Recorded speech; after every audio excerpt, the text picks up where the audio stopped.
Today I wanted to talk about what is the most important AI that you should implement.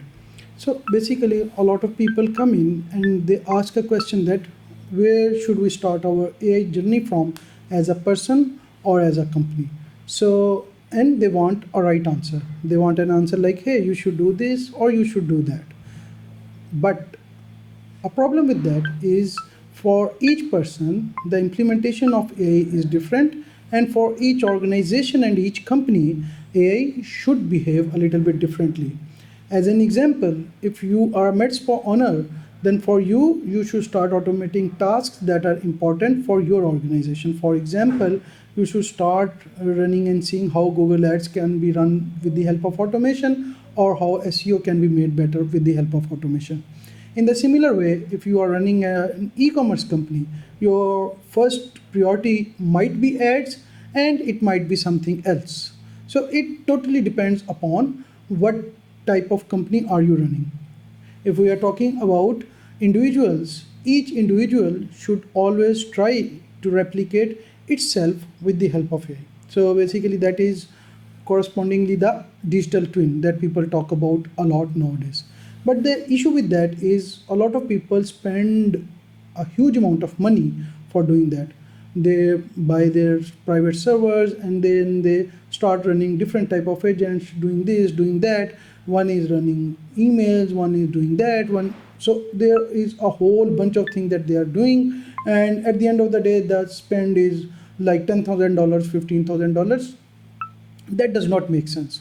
If there is a domain in which you know that you can perform better without AI, or even you can perform better with people, then you should go towards that. As an example, if you make videos and you want to make a huge number of videos, right? So then a lot of people are saying nowadays that you should just create motion graphics with the help of AI. And an issue with that is that it takes a lot of time, it takes a lot of processing power, and it is just not realistic. I have tested it myself. So what makes more sense is that there is an editor who knows how to use AI, and that is how you should approach everything. For example, if you are going to do some content creation, it is important that the content creator or the person that is creating content for you knows how to use and implement efficient AI, knows how to use SEO based keywords and AEO based keywords inside your blogs. So whenever you are uploading them, it almost ranks at a top level. So in the similar way, there are a number of similar things that you can do. For example, if we are talking about sales, a lot of people say, hey, you should just make sure that no lead goes unturned or something like that, right? They make this complex sort of structure. But for me, the most important thing is what happens when a person comes to talk to you. If they are good with the reception, and if you are good to go with that side, then you should leave it like it is. However, if you feel like you can use someone or something with the help of which you send them a message within 60 seconds rather than 2 days if they are texting on weekend, so that makes a lot of sense. That implementation is something that will help an organization, but some implementation that has nothing to do with sales might not. So you should prioritize implementation of AI. Why I'm saying that is that now automation and artificial intelligence is basically a everyday thing. It is not something that is going away anytime soon, right?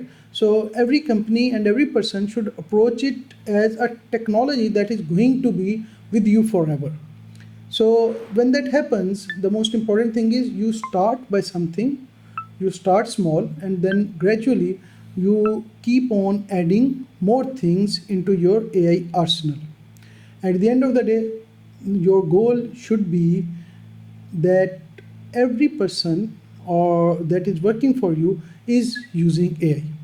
So what that happens in that scenario is that, for example, there is one person that is doing something. Let's say X person is doing video editing.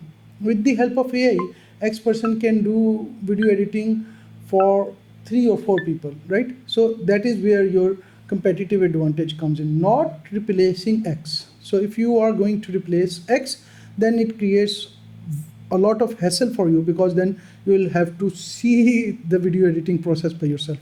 So do not look into replacing teams, right? Do not look into firing people. Look into how you can actually make people perform better with the help of AI.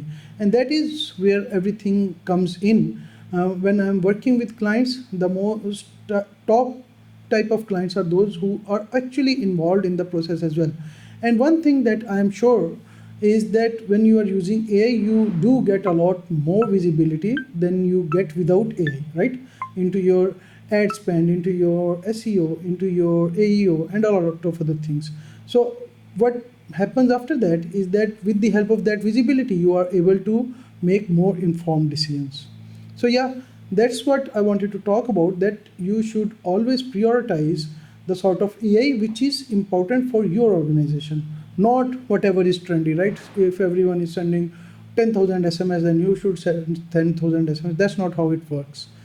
You should see that in your operations and in your structure, if someone comes in, what happens then? Or you do you even want to send 10,000 SMS or 10,000 emails, or does it make sense to send that much, right?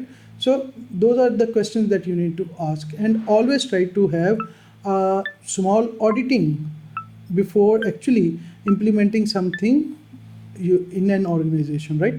And take a look at what you are getting and what is the outcome of anything.